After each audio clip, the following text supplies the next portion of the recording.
ಎಲ್ಲ ಮಾಧ್ಯಮದವರಿಗೂ ನಮಸ್ಕಾರ. ತುಂಬ ದಿನದ ಮೇಲೆ ನಾನು ನನ್ನ ಸಿನಿಮಾ ಅಂತೇಳಿ ಒಡೆಯ ಆದಮೇಲೆ ಮತ್ತೆ ಪ್ರೆಸ್ ಮೀಟ್ ಮಾಡ್ತಿರೋದು ನನಗಿದೆ ಫಸ್ಟು. ನಿಮ್ಮನ್ನೆಲ್ಲರನ್ನು ನೋಡ್ತಿರೋದು ಕೆಲವು ಸ್ನೇಹಿತರ ಹತ್ರ ಫೋನಲ್ಲಿ ಮಾತಾಡ್ತೀನಿ ಅಂದ್ಬಿಟ್ರೆ ಮುಖಾಮುಖಿ ಯಾರನ್ನೂ ಮಾತಾಡಿಲ್ಲ. ಎಲ್ಲರೂ ಒಂದಷ್ಟು ಮಾತಾಡಬೇಕು ಅಂತ ಒಂದಷ್ಟು ಜನ ಕೇಳ್ಕೊಂಡ್ರು, ಆದರೆ ನನಗೆ ಅವಕಾಶ ಸಿಗಲಿಲ್ಲ. ಅದಕ್ಕೂ ಬೇಡ ಅಂತ ನೋಡೋಣ, ಇದು ಹಾಗೆ ವೇಟಿಂಗ್ ಮಾಡಿದೆ. ಇವತ್ತು ಜಂಬೂ ಸರ್ಕಸ್ ಸಿನಿಮಾದಿಂದಾಗಿ ನಿಮ್ಮೆಲ್ಲರನ್ನು ನೋಡೋ ಭಾಗ್ಯ ನನಗೆ ಸಿಕ್ತು. ಈಗ ಈ ಸಿನಿಮಾ ಮಾಡಲಿಕ್ಕೆ ಮೊದಲು ಕಾರಣ ಸುರೇಶರೇ ಇರ್ಬೋದು. ಯಾಕೆಂದರೆ ನಾನು ಒಂದು ನಮ್ಮ ಕ್ಯಾಮ್ರಾಮನ್ ಕುಮಾರ್ ಮಗಳು ಮದುವೆ ಟೈಮಲ್ಲಿ ನಾನು ಹೋಗಿದ್ದೆ. ಆ ಟೈಮಲ್ಲಿ ಇವರು ಬಂದಿದ್ದರು. ಇವರು ಬಂದಾಗ ಒಂದು ಈ ಥರ ಒಂದು ಲೈನ್ ಕತೆ ಇದೆ, ಅದನ್ನ ಸಿನಿಮಾ ಮಾಡಬೇಕು, ಹೇಗೆ ನೀವೇ ಡೈರೆಕ್ಷನ್ ಮಾಡಬೇಕು, ನಿಮ್ಮ ಟೀಮೇ ಎಲ್ಲ ಟೋಟಲಿ ಕ್ಯಾಮ್ರಾಮನ್ ಕೃಷ್ಣ ಕುಮಾರ್ ಎಲ್ಲರೂ ನಿಮ್ಮ ಟೀಮೇ ಇರಬೇಕು ಅಂತ ಹೇಳಿದ್ರು. ಅದರಲ್ಲಿ ಜೊತೆಯಲ್ಲಿ ಸುಪ್ರೀತಾ ಶೆಟ್ಟಿ ಅವರು ಇದ್ದರು. ಈಗ ಸುಪ್ರೀತಾ ಶೆಟ್ಟಿ ಆ್ಯಕ್ಚುಲಿ ಅವ್ರು ಬರಬೇಕಾಗಿತ್ತು. ಅವರು ಕೂಡ ಒಂದು ತುಂಬ ಒಂದು ಕಾಸ್ಟ್ಯೂಮ್ ಆಗಲಿ ಪ್ರತಿಯೊಂದು ಪ್ರೊಡ್ಯೂಸರ್ಗಳಿಗೆ ಏನು ಕತೆ ಡಿಸ್ಕಷನಿಂದ ಹಿಡಿದು ಫೈನಾನ್ಸಿಂದ ಹಿಡಿದು ಎಲ್ಲದಕ್ಕೂ ಸಪೋರ್ಟ್ ಆಗಿದ್ದವಂಥವರು ಸುಪ್ರೀತಾ ಶೆಟ್ಟಿ ಅವರು. ಅವರು ಇವತ್ತೇನೋ ಬ್ಯುಸಿಯಾಗಿರೋದ್ರಿಂದ ಕಾರಣಾಂತರಗಳಿಂದ ಬಂದಿಲ್ಲ. ಹಾಗಾಗಿ ಆ ಸಿನಿಮಾ ಆ ಥರದಲ್ಲಾಗಿ ನಮಗೆಲ್ಲ ಒಂದು ಇದಕ್ಕಿಂತ ಮುಂಚೆ ಏನು ಅಂದರೆ ನನಗೆ ಇವರು ಅದಕ್ಕಿಂತ ಮುಂಚೆ ಒಂದು ಸರಿ 10,000 ರೂಪಾಯಿ ಅಡ್ವಾನ್ಸ್ ಕೊಟ್ಟಿದ್ರು ಇವರು. ಯಾವಾಗಾದರೆ ನನ್ನ ಕೃಷ್ಣ ಸಿನಿಮಾ ಆದಮೇಲೆ, ಕೃಷ್ಣ 100 days ಆಗಿತ್ತು, ಅವಾಗ ನಮಗೊಂದು ಸಿನಿಮಾ ಮಾಡಬೇಕು ಅಂದರು. ಅವಾಗ ಕತೆ ಯಾರ್ದು ಅಂದರೆ ನಮ್ದು ಶ್ರೀನಿ ಅಂತ ಈಗ ಡೈರೆಕ್ಟ್ರು ಮಾಡ್ತಿದ್ದಾರೆ ನೋಡಿ, ಆರ್ಟಿಸ್ಟ್ ಕಮ್ ಡೈರೆಕ್ಟರ್ ಆಗಿದ್ದು.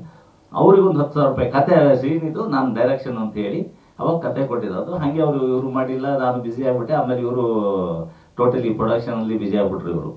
ಅದನ್ನ ಇಲ್ಲಿ ನಮಗೆ ನೆನೆಸ್ಕೊಂಡು ಅವಾಗ ಯಾವುದನ್ನು ಮಾಡಬೇಕು ಅಂದ ಕೂಡ ಇವರು ಸಿನಿಮಾ ಈ ಥರ ಒಂದು ಮಾಡಿದ್ದೀನಿ, ನಿಮ್ಮ ಟೀಮ್ ಮಾಡಬೇಕು ಅಂದಕ್ಕೆ ಯಾವತ್ತೋ ಕಮಿಟ್ ಆಗಿದ್ದು. ಬಟ್ ಅವ್ರದ್ದು ಅದು 10,000 ಆದರೂ ಕೂಡ ಅವಾಗ ನನ್ನ ಒಂದು ನಿರ್ದೇಶಕ ತಯಾರಿ ಅವರು ಗೊತ್ತಿದ್ದು ಅಡ್ವಾನ್ಸ್ ಅದು. ನಾನು ಅದು ಕಮಿಟ್ ಆಗಿದ್ದೆ. ಆ ಕಮಿಟ್ ಆಗಿದ್ದಕ್ಕೆ ನನಗೆ ಇಲ್ಲ ಅಂತ ಹೇಳಲಿಕ್ಕೆ ನನ್ನ ಬಾಯಿ ಬರಲಿಲ್ಲ. ನಾನು ಮಾಡೋಣ ಅಂದೆ. ಯಾಕೆಂದ್ರೆ ಫಸ್ಟ್ ಆಫ್ ಆಲ್ ನನಗೇನು ಕೆಲಸ ಇರಲಿಲ್ಲ ಬಿಡಿ, ಅವಾಗ ಫ್ರೀಯಾಗೇ ಇದ್ದೆ. ಎಲ್ಲ ದೊಡ್ಡ ಸಿನಿಮಾ ಆದಮೇಲೆ ಖಾಲಿ ಇದ್ದೆ ನಾನು ಆ್ಯಕ್ಚುಲಿ. ಆಮೇಲೆ ನಮ್ಗೆ ಹೇಗಿದ್ರು ಲೇಟ್ ಆಗುತ್ತೆ, ಓಕೆ ಒಂದು ಮಾಡೋಣ ಅಂತ ಅವಾಗ ಆರ್ಟಿಸ್ಟ್ಗಳನ್ನ ಯಾರನ್ನ ಹಾಕೋಣ ಏನಾಗುತ್ತೆ ಡಿಸ್ಕಷನ್ ಎಲ್ಲ ಮಾಡಿದ್ರು. ಸುಪ್ರೀತಾ ಶೆಟ್ಟಿ ಅವರಾಗಲಿ ಇವರಾಗಲಿ ನಮ್ಮ ಕೆ ಎಲ್ಲರೂ ಡಿಸ್ಕಷನ್ ಬರ್ತಾಯಿದ್ರು. ಮಾಡಿಕೊಂಡು ಸಿನಿಮಾ ಟೋಟಲಿ ಸ್ಟಾರ್ಟ್ ಮಾಡಿದ್ರು. ಅದು ಸ್ವಲ್ಪ ಏನಂದರೆ ನಮ್ಮದು ಈ ಏನಂತಾರೆ ಮೈಸೂರು ಬೆಂಗಳೂರಿಗೆ ಟ್ರೈನ್ ಹೋಗುತ್ತಲ್ಲ, ಏನೋ ಪುಷ್ಪುಲ್ ಅಂತ ಸ್ವಲ್ಪ ನಿಂತು ಸ್ಟಾರ್ಟ್ ಮಾಡಿದ್ರು. ನಾವು ಒಂದೇ ಸರಿ ಡಮಾಲ್ ಅಂತ ಸ್ಟಾರ್ಟ್ ಮಾಡ್ಕೊಂಡು ಬಂದಿಲ್ಲ, ನಿಧಾನದಲ್ಲಿ ಮಾಡಿದ್ರು.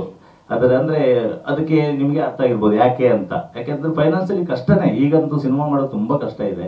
ಆದರೂ ಇವರಿಗೆ ಆ್ಯಕ್ಚುಲಿ ನಿಜ ಹೇಳಬೇಕು ಅಂದರೆ ಇವ್ರ ಸಿನಿಮಾ ನನ್ನ ಜೊತೆ ಸ್ಟಾರ್ಟ್ ಮಾಡೋಕ್ಕೂ ಅಂದಾಗ ಇವ್ರ ಜೊತೆ ಇನ್ನೊಬ್ರು ಪಾರ್ಟ್ನರ್ ಇದ್ರು. ಆ್ಯಕ್ಚುಲಿ ಅವ್ರು ಯಾರಂತ ನನ್ನ ಹೆಸರೇ ಹೇಳಕ್ಕೆ ಹೋಗಲ್ಲ. ಈಗ ಅವರು ಇವ್ರಿಗೆ ಆ್ಯಕ್ಚುಲಿ ರೈಟ್ ಹ್ಯಾಂಡ್ ಥರ ತುಂಬ ಅವ್ರು ನಂಬಿ ಇವ್ರು ಆ್ಯಕ್ಚುಲಿ ಮೇನ್ ಸಿನಿಮಾ ಸ್ಟಾರ್ಟ್ ಮಾಡೋಣ ಅಂದರು. ಅವರು ಕರೆಕ್ಟ್ ಟೈಮಿಗೆ ಸಿನಿಮಾ ಸ್ಟಾರ್ಟ್ ಆಗೋ ಟೈಮಲ್ಲಿ 10 ದಿನ ಆಗಿತ್ತಾ, 10 ದಿನ ಆಗಿ ಕೈ ಕೊಟ್ಬಿಟ್ರು. ಸಿನಿಮಾ ಇಲ್ಲ ನನಗೆ ಏನೋ ಅವ್ರದ್ದು 108 ಪ್ರಾಬ್ಲಮ್ಗಳು ಹೇಳ್ತಾರಲ್ಲ, ಕೊಡೋಕ್ಕಾಗಲ್ಲ ಅಂದಮೇಲೆ ಅವ್ರು ಏನೋ ಒಂದು ಕಾರಣ ಹೇಳ್ತಾರೆ. ಅದ್ರ ಮೇಲೆ ಇವ್ರ ಸಿನಿಮಾ ಇವ್ರು ಮುಗಿಸ್ಬೇಕು ಅನ್ನೋದಕ್ಕೆ ಒಬ್ಬರೇ ಹೋರಾಟ ಶುರುವಾಯಿತು. ಯಾಕೆಂದರೆ ದುಡ್ಡು ತರೋದು ಭಾರಿ ಕಷ್ಟ ಇದೆ. ನಾವು ಮಾತಾಡ್ಕೊಳ್ತೀವಿ, ಯಾಕೆ ಸಿನಿಮಾ ಮಾಡಬೇಕಾಗಿತ್ತು ಇವ್ರಿಗೆ ಏನಕ್ಕೆ ಬೇಕಿತ್ತು ಇದು ಅನ್ನೋ ಥರ ಮಾತುಗಳು ಈಗ ನಾನೇ ಹೇಳ್ಬೋದು. ಒಬ್ಬರು ಯಾಕೆ ನೀವು ಸ್ಟಾರ್ಟ್ ಮಾಡಿದ್ರಿ ಸರ್ ದುಡ್ಡಿನ ಮೇಲೆ ಅಂದರೆ ಒಬ್ಬರು ನಮಗೆ ಸ್ಟಾರ್ಟ್ ಮಾಡಿದ್ರು, ಅದು ಮಧ್ಯದಲ್ಲಿ ಬಿಡೋಕ್ಕಾಗಲ್ಲ. ಹಾಗಾಗಿ ಕಷ್ಟಪಟ್ಟು ಸಿನಿಮಾ ಮಾಡಿದ್ದಾರೆ. ಆ್ಯಕ್ಚುಲಿ ಈ ಸಿನಿಮಾ ಅವರಿಗೆ ಕೊಡಲೇಬೇಕು, ಗೆದ್ರೇ ಈಗ ನನಗನ್ಸುತ್ತೆ ಈಗಿನ ಸ್ಥಿತಿಯಲ್ಲಿ ಸಿನಿಮಾಗಳು ಯಾವುದೂ ಚೆನ್ನಾಗಿರೋದು ಚೆನ್ನಾಗಿಲ್ದಿರೋದು ಯಾವುದೂ ಜನ ಥಿಯೇಟ್ರಿಗೆ ಹೋಗ್ತಾ ಇಲ್ಲ. ಆದ್ರೂ ಒಂದು ಮಿರಾಕಲ್ ಆದ್ರೇ ಇವತ್ತು ನಾವು ಕನ್ನಡ ಇಂಡಸ್ಟ್ರಿ ಉಳಿಯೋದು. ಯಾವ್ದಾದ್ರು ಒಂದು ಸಿನಿಮಾ ಗೆಲ್ಲೇಬೇಕು.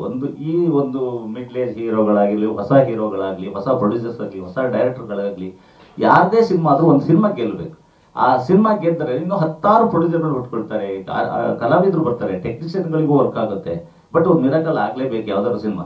ಈಗ ಸ್ಟಾರ್ಗಳ ಸಿನಿಮಾ ನಾನೀಗ ಸ್ಟಾರ್ಗಳ ಸಿನಿಮಾ ಹಿಟ್ ಮಾಡಿರ್ಬೋದು. ಸ್ಟಾರ್ಗಳು ಸಿನಿಮಾ ಮಾಡಿದ್ರೆ ಸ್ಟಾರ್ ಸಿನಿಮಾಗಳಿಗೆ ಮಾತ್ರ ಅವ್ರು 3 ವರ್ಷಕ್ಕೆ 4 ವರ್ಷಕ್ಕೆ ನಾನೇ ಅನ್ಕೊಳ್ಳಿ ಈಗ ಒಡೆ ಆದ್ಮೇಲೆ ಇಷ್ಟು ಗ್ಯಾಪಲ್ಲಿ ಇದ್ದೀನಿ, ಇಷ್ಟು ದೊಡ್ಡ ಸಿನಿಮಾನೇ ಮಾಡಬೇಕು ಅಂತ ಈ ಸಿನಿಮಾ ನಾನು ಮಾಡಿದೆ. ಆದರೆ ನನಗೆ 3 ವರ್ಷ 4 ವರ್ಷ ಸಂಪಾದನೆ ಮಾಡಿ ತಿನ್ನೋದು ಒಂದೇ, ಒಂದು ಸಣ್ಣ ಸಿನಿಮಾ ಮಾಡಿದ್ದು ಸಂಪಾದನೆ ಮಾಡಿ ತಿನ್ನೋದು ಒಂದೇ ಅನ್ಸುತ್ತೆ. ಯಾಕಂದ್ರೆ ನಾವು ಅಷ್ಟೊತ್ತಿಗೆ 3 ಸಿನಿಮಾ ಮಾಡ್ಬೋದು. ಸಣ್ಣ ಸಿನಿಮಾ ಮಾಡಿದ್ರೆ ಒಂದು ದೊಡ್ಡ ಸಿನಿಮಾ 3 ವರ್ಷ 4 ವರ್ಷ ತಗೋಬೇಕು ನಾವು. ಆಮೇಲೆ ಇಂಡಸ್ಟ್ರಿಗೂ ಅಷ್ಟೊಂದು ಶ್ರೇಯಸ್ಸಲ್ಲ ಅಂತ ನನ್ನ ಅನಿಸಿಕೆ. ಯಾಕೆಂದರೆ ಎಲ್ಲರೂ ಪ್ರತಿಯೊಬ್ಬರು ಈಗ ಒಬ್ಬ ಟೆಕ್ನಿಷಿಯನ್ 3 ವರ್ಷ 1 ವರ್ಷ ಸಿನಿಮಾ ಅದೇ ಟೆಕ್ನಿಷಿಯನ್ ಸಾಕಾಗಲ್ಲ ಅವನಿಗೆ. ಈಗ ಒಂದು ಡೈಲಿ ಫೀಡಿಂಗ್ ಬೇಕು. ಡೈಲಿ ಫೀಡಿಂಗ್ ಇದ್ರೇ ಅವರೆಲ್ಲ ಒಂದು ಬದುಕಕ್ಕೆ ಒಂದು ದಾರಿ, ಎಲ್ಲ ಟೆಕ್ನಿಷಿಯನಿಗೂ ಒಂದು ಊಟ ಸಿಗೋದು ಅಂತ ನನ್ನ ಅನಿಸಿಕೆ. ಸರಿ, ಈಗ ಇದ್ರ ಬಗ್ಗೆ ಜಾಸ್ತಿ ನಾನು ಮಾತಾಡಲ್ಲ, ನಮ್ಮ ಸಿನಿಮಾ ಬಗ್ಗೆ ಹೇಳ್ತೀನಿ. ಹಾಗೆ ಈಗ ಇವತ್ತು ಪ್ರವೀಣ್ ತೇಜ್ ನಾವು ಇದಕ್ಕೆ ಹೀರೋ ಅಂತ ಫಿಕ್ಸ್ ಆಗಿದ್ರು. ಅವಾಗ ಹೀರೋಯಿನ್ ಯಾರು ಯಾರು ಅಂತ ಬಂದಾಗ ಒಂದಷ್ಟು ಹುಡುಕಾಗ, ಆಮೇಲೆ ಪದವಿ ಪೂರ್ವದಲ್ಲಿ ಒಂದು ಹುಡುಗಿದಾಳೆ ತೋರಿಸಿ ಅಂತ ಹೋದಾಗ ಅದನ್ನ ನೋಡಿದಾಗ ನನಗೆ ಫಸ್ಟ್ ನೋಡಿದ್ರು ಇಷ್ಟ ಆಯಿತು. ಕರ್ಸ್ತು, ಆಫೀಸಲ್ಲಿ ಬಂದು ಕರ್ಸಿ ಒಂದು ಇಂಟರ್ವ್ಯೂ ಮಾಡಿ ಅವರಿಗೆಲ್ಲ ನೋಡೋದಕ್ಕೆ ಟೋಟಲಿ ಅಂಜಲಿನೂ ನಮಗೆ ಇಷ್ಟ ಆಯಿತು. ಹಾಗೆ ಹೀರೋಯಿನ್ ಏನು ಆ ಥರದಲ್ಲಾದ್ರು. ಆಮೇಲೆ ಟೋಟಲಿ ಈ ಸಿನಿಮಾಕ್ಕೆ ಕ್ಯಾರೆಕ್ಟರ್ಗಳ ಕತೆ ಹೇಳಬೇಕಾ? ಲೈನ್ ಇದು ಕಥೆದ ಮೂಲ ಏನು ಅಂದ್ರೆ ಒಂದು ದೋಸ್ತಿಗಳ ಕತೆ. ಅದೇ ಜಂಬೂ ಸರ್ಕಸ್ ಅಂತ ಇಟ್ಟಿಗೆ. ಯಾವ ತರ ದೋಸ್ತಿಗಳಂದ್ರೆ ಇಬ್ರು ಚಿಕ್ಕ ವಯಸ್ಸಿಂದನು ಒಂದೇ ಕ್ಲಾಸಲ್ಲಿ ಓದ್ತಿರ್ತಾರೆ. ಅವ್ನು 0 ತೆಗೆದ್ರೆ ಇವನು 0 ತೆಗಿತಾರೆ. ಆ ತರ ಒಂದು ಇಬ್ರು ಫ್ರೆಂಡ್ಸ್ ಇರ್ತಾರೆ. ಇಬ್ರು ಹಾಗೆ ಓದೋದ್ರಲ್ಲಿ ಕಾಲೇಜು ಹೋದ್ರೂ ಇಬ್ರು ಒಟ್ಟಿಗೆ ಓದ್ತಾ ಇರ್ತಾರೆ. ಒಂದು ಹುಡುಗಿನ ಲವ್ ಮಾಡ್ತಾನೆ. ಆಮೇಲೆ ಅವ್ನು ಲವ್ ಮಾಡ್ತಾರೆ, ಅವನಿಗೆ ಮದುವೆ ಫಿಕ್ಸ್ ಆದ್ರೆ ಇವನು ಕೂಡ ಅವತ್ತೇ ಫಿಕ್ಸ್. ಒಂದೇ ಮಂಟಪದಲ್ಲಿ ಒಂದೇ ದಿನ ಇಬ್ರು ಮದುವೆ ಆಗ್ತಾರೆ. ಆ ನಮ್ಮ ಫ್ರೆಂಡ್ಶಿಪ್ ಹಾಗೆ ಇರಬೇಕು ಅಂದ್ಕೊಂಡು ಒಂದೇ ಸ್ಟ್ರೀಟಲ್ಲಿ ಆಪೋಸಿಟ್ ಮನೆಗಳು ಮಾಡ್ಕೊಳ್ತಾರೆ. ಬಟ್ ಇವರಿಬ್ರು ಇಷ್ಟು ಕ್ಲೋಸ್ ಆಗಿರೋದು ಹೆಂಡತಿಯರಿಗೆ ಇಷ್ಟ ಆಗಲ್ಲ. ಆಮೇಲೆ ಅವರಿಗೆ ಟೋಟಲಿ ಇಬ್ಬರಿಗೂ ಪ್ರೆಗ್ನೆಂಟ್ಗಳಾಗ್ತಾರೆ. ಪ್ರೆಗ್ನೆಂಟ್ ಆದಮೇಲೆ ಈಗ ಅವ್ರಿಗೆ ಅಕ್ಕಪಕ್ಕದ ಇವ್ರಿಗೆ ಕ್ಲೋಸ್ ಆಗಿರೋದು ಅಷ್ಟು ಇಷ್ಟ ಆಗಲ್ಲ. ಅದೇನೋ ಕೋಇನ್ಸಿಡೆನ್ಸ್ ಅನ್ನೋ ಥರ ಇಬ್ಬರಿಗೂ ಒಂದೇ ದಿವಸ ಹೆರಿಗೆ ನೋವು ಕಾಣಿಸ್ಕೊಳ್ಳುತ್ತೆ.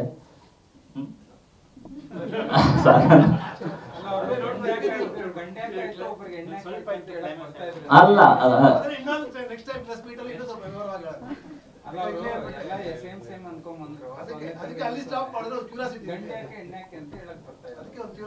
ಅದು ಹೇಳ ಅದೆಲ್ಲ ಹೇಳೋದ್ರೆ ಮುಂದೆ ಸ್ಟೋರಿ ಹೇಳ್ಬೇಕಂತೆ. ಬಟ್ ಸ್ಟೋರಿ ಹೇಳೋದು ಹಂಗೇನಾದ್ರೆ ಇದ್ರಲ್ಲಿಲ್ಲ, ಏನ್ ಸಸ್ಪೆನ್ಸ್ ಇಟ್ಟಿಲ್ಲ. ಸಿನಿಮಾ ನೋಡುವಾಗ ನಿಮ್ಗೆ ಡೈರೆಕ್ಟ್ ಸ್ಟೋರಿನೇ ಆಯ್ತು.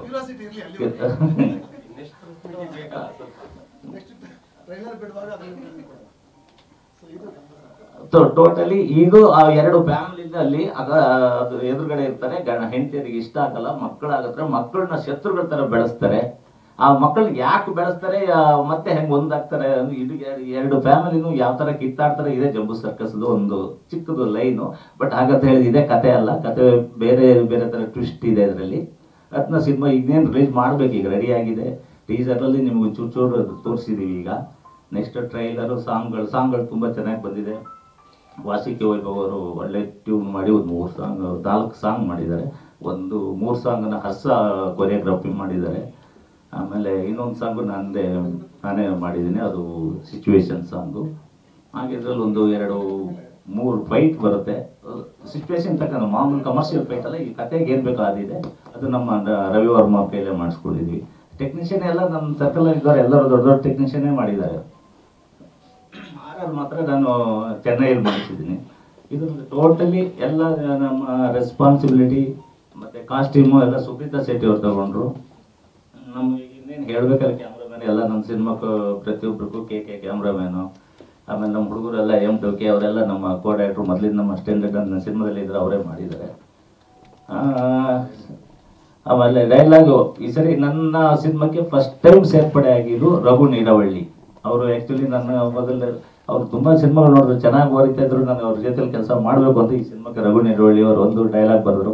ಹಾಗೆ ಜ್ಞಾನೇಶ್ ಎಡಿಟರ್ ಅವರು ಕೂಡ ನನ್ನ ಜೊತೆಲಿ ಈ ಸರಿ ಫಸ್ಟ್ ಟೈಮ್. ಅಂದರೆ ನನ್ನ ಮೊದಲಿನೆಲ್ಲ ಎಡಿಟರ್ ಬೇರೆ ಇರ್ತಾಯಿದ್ರು. ಪ್ರತಿಯೊಂದು ಸೌಂದರರಾಜು ಮತ್ತು KM ಪ್ರಕಾಶ್ ಹೀಗಿದ್ರು. ಈ ಸರಿ ಜ್ಞಾನೇಶ್ ಅವರು ಒಂದು ಸೇರಿದ್ದಾರೆ ನನ್ನ ತಂಡಕ್ಕೆ, ನನ್ನ ಗ್ರೂಪಿಗೆ ಅಂತ ಹೇಳ್ಬೋದು. ಹಾಗೆ ರಘು ನೀಡವಳ್ಳಿ ಅವರು ಕೂಡ ಸೇರಿದ್ದಾರೆ. ನೋಡೋಣ, ಇನ್ನು ಮಿಕ್ಕಿದ್ದೆಲ್ಲ ಕೆಲವರು ಏನಾಯ್ತು, ಇನ್ನು ಆರ್ಟಿಸ್ಟ್ ಕಲಾವಿದ್ರಲ್ಲ ಅವರವರೇ ಮಾತಾಡಲಿ. ಯಾಕೆಂದ್ರೆ ನಾನು ಅವ್ರ ಬಗ್ಗೆ ಹೇಳೋದಕ್ಕಿಂತ ಅವರೇ ಅವ್ರ ಬಗ್ಗೆ ಹೇಳ್ಕೊಳ್ಳೋದು ಒಳ್ಳೇದು ಅಂತ ನನ್ನ ಅನಿಸಿಕೆ. ನಮಸ್ತೆ.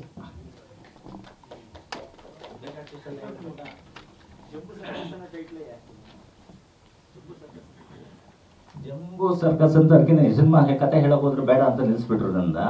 ಅದು ಯಾಕೆ ಸರ್ಕಸ್ ಶುರು ಆಗುತ್ತೆ ಅಂತ ಆಮೇಲೆ ಹೇಳ್ಬೇಕು. ಯಾಕಂದ್ರೆ ಅಲ್ಲಿಂದಾನೇ ಸರ್ಕಸ್ ಶುರು ಆಗುತ್ತೆ. ಈಗ ಇಬ್ರು ಎದುರು ಬದ್ರು ಮನೆ ಆದ್ಮೇಲೆ ಅವ್ರಿಗೆ ಹೆಂಡತಿಯರಿಗೆ ಇಷ್ಟ ಇರಲ್ಲ. ಮಕ್ಕಳನ್ನ ಯಾವ ಶತ್ರುಗಳಾಗಿ ಬೆಳೆಸ್ತಾರೆ.